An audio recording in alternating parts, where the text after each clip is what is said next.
Hello employees! Over the time, me and a few other people have been exploring Levelhead's game files, and I figured it's finally time to share with the rest of the community what we found.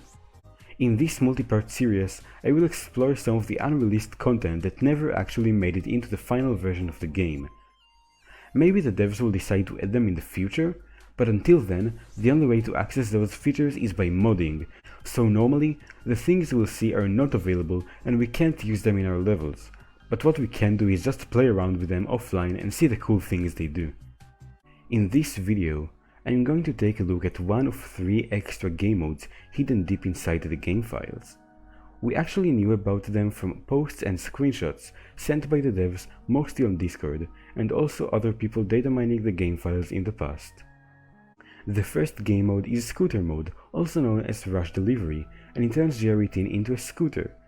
As far as I could find, the earliest mention of this mode was on the game's subreddit in a GIF made by Sam, the artist of Butterscotch Shenanigans.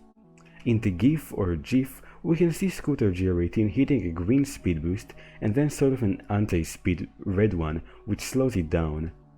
So I made a little example level here in the workshop, and as you can see, the workshop doesn't allow us to place down all sorts of things like power-ups or even the package, and so that means we just need to hit the goal on our own to win without the package doll, so it's not really delivery anymore. And I can place down the scooter here. You can see it just turns into GR18. But when we play, it is a scooter. Right now I'm not touching anything. GR18 just moves forward on his own and also turns around when he hits a wall. So this can create some pretty interesting gameplay, like these platforms. And well, it's just one action. We can't do anything else. We can't grab, we can't drop through platforms. It's just jumping, which makes sense because Levelhead was also designed originally to be a mobile game, and like having one action is good for mobile because you can press only one thing. So I can just jump here, hit the checkpoints. Most movement things work just as you would expect them to, and well, even Trig Blasters sort of work, although I don't rotate inside them. And you can pick up armor still, even though you don't have any power-ups. So I set up a little fighting scene here with vac rats. I can't pick up the vac stakes that they drop, and I can't use any power-ups, so it's not very interesting to fight enemies, and maybe that's why they didn't keep this feature in the game. It's just not very interesting to play with, at least in my opinion. So I also made another small level with these boosters. The green one is actually called a booster, but the red is called a brake in the game files, if I remember it correctly. You can see the brake slows us down and the speed boost will boost us up for 2 seconds each one. Each one lasts for 2 seconds, and you can also see they don't really stack, so I can't like go super fast if I pick up a few of them one after the other. I do have a speed limit of some sort. Copying them is also, well, it's very weird. If I hold environment like now, then it just sort of turns into a green conveyor belt. Then it will turn into a red one and just stay like that. And I guess it makes sense because they kind of work like conveyors. Then the sproing just, well, I guess there are other items, but I didn't test all the items. The sproing just stays like that, and the rift will simply crash the game if I try to copy it while holding a rift. You can see that the game just crashed completely.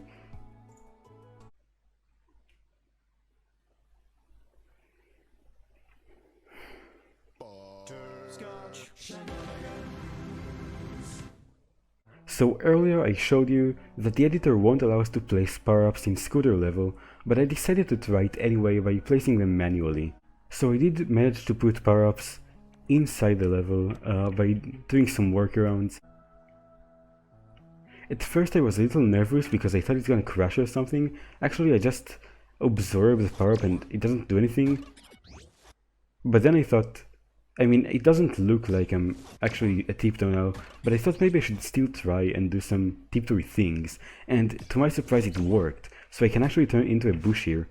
I can hold the ceiling, I can do anything that a tiptoe can, I can even wall jump, if I time it correctly. So that was really cool and really exciting. I can't wait to see what the other power-ups do.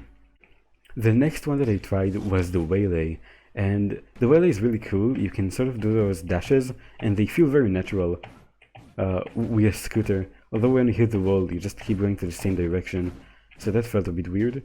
And you can obviously dash diagonally in the air, and that felt really good as well. It really works with how the scooter works. So you can do those dashes, and they work perfectly fine. So if they end up ever bringing the scooter mode back into the game, I really hope they at least let us use the Waylay with it, because it feels really good. Next one that I tried was the ripcord, and well, ripcord works just as you'd expect it actually. You can do that propelling or jet in the air, and you can also fall slowly using the propeller. So this is exactly how normal ripcord works, and there's nothing surprising here. Now I knew the rebound is going to be interesting because you can't really turn around, so it feels kind of useless. It just sort of slows you down, but you can aim at the wall, and if you do it correctly, it actually lines you up with the orb. And let's see if you can do it again. Yeah, just like that. So it lines you up with the orb, and you can still jump off it, and that's pretty fun too. But other than that, rebound feels a bit silly. The last power-up is the shade, and you can't really grab anything, so you can't grab the rune and move it around. And the shade again just works just like you'd expect. You can put the rune behind you and then teleport back to it, and that's all it does. Now I said rune was the last power-up. Of course there is Zipper too, but Zipper, well, Zipper is disappointing because I can't pick it up. But if we try to zip, of course, the game crashes, and we can't really zip, which is weird because all the other power-ups work perfectly fine. The Zipper doesn't. What can we do? One last thing that I wanted to try was seeing what sound it makes if I'm stuck in a one-tile gap, and that's the sound. I hope you can hear my voice over it. I can't hear the sound myself. It's muted for me because it's just really loud. But I guess it's a pretty funny sound and kind of loud.